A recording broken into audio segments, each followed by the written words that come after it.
Okay, are you ready for your story? Happy fall, you guys. It's October 2nd. We're going to read about Johnny Appleseed. Someone is coming, Beth yelled. It was a lean, wiry man with pep in his step. Mama, Papa, cried Will. It's Johnny Appleseed.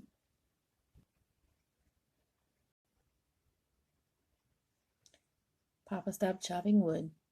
Johnny Appleseed is always welcome, Papa said. He always has a good tale to tell. Johnny smiled and waved hello. Mama invited him to stay for supper. Beth and Will were excited.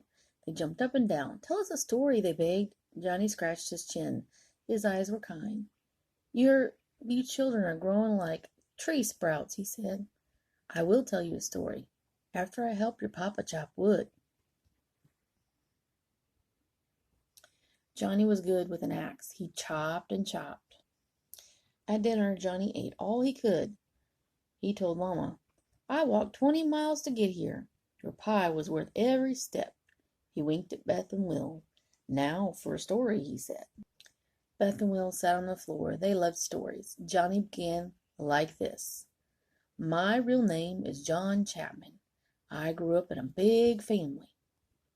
10 kids. We were noisy and haggerty, always barefoot, and we were as hungry as bear cubs in the spring. To be by myself, I would head for the woods. I knew the trees and rivers for miles, more and more. The woods felt like home.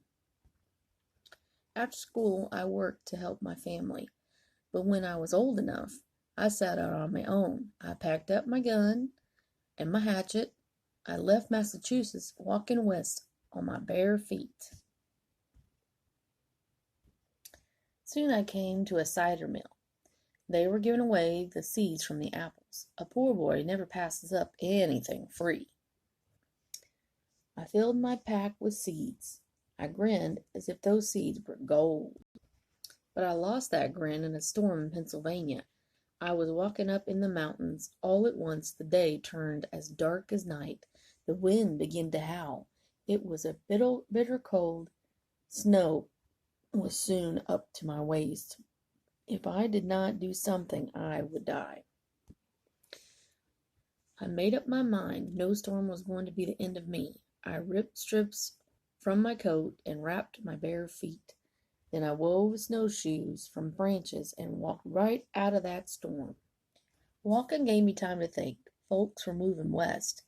What would they need when they got there? Apples. I would plant an orchard. I got an axe and started clearing trees. Chunk, chunk, chunk, I chopped. I made wood chips fly.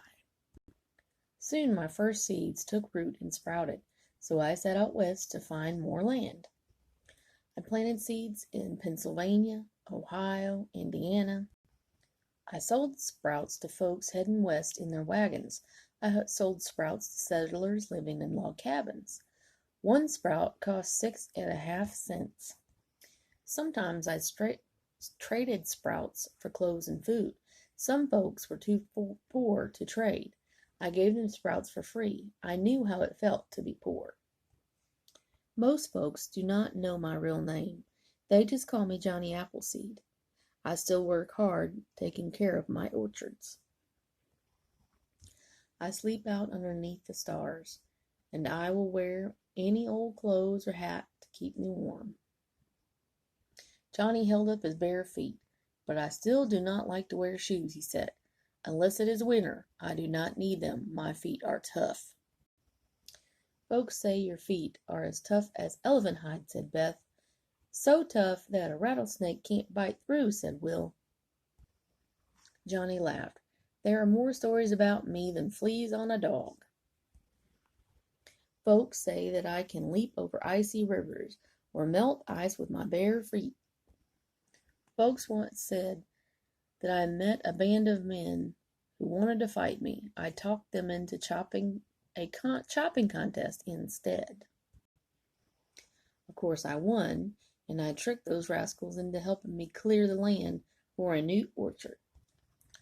Then there are bear stories. People say bears trust old Johnny Appleseed. Mama bears do not mind if I wrestle with their cubs. Others say I sleep with bears to keep warm on winter nights. Ugh, have you ever smelled the bear's breath? But one thing is for sure, I know lots of Indians.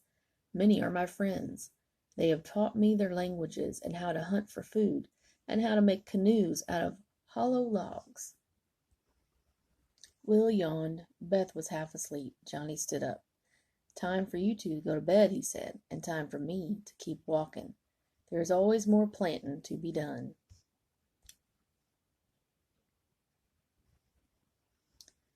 Beth and Will hugged Johnny. Next time you visit, you will have more stories to tell us, Will said. And more wood to chop, said Johnny. And more of Mama's pies to eat, Beth giggled. Papa smiled at Johnny. You look like a happy man, Papa said.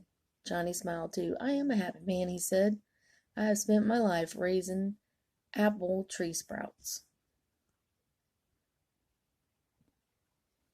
Now all across the land folks are enjoying apples from my trees, and that makes me happy. Then Johnny's Appleseed waved goodbye. Did you enjoy the story? Did you believe the story? The story's been around for a very, very long time, even when Grandma was little. I hope you liked the story. I hope you said your prayers and get tucked in. Remember, Grandma loves you.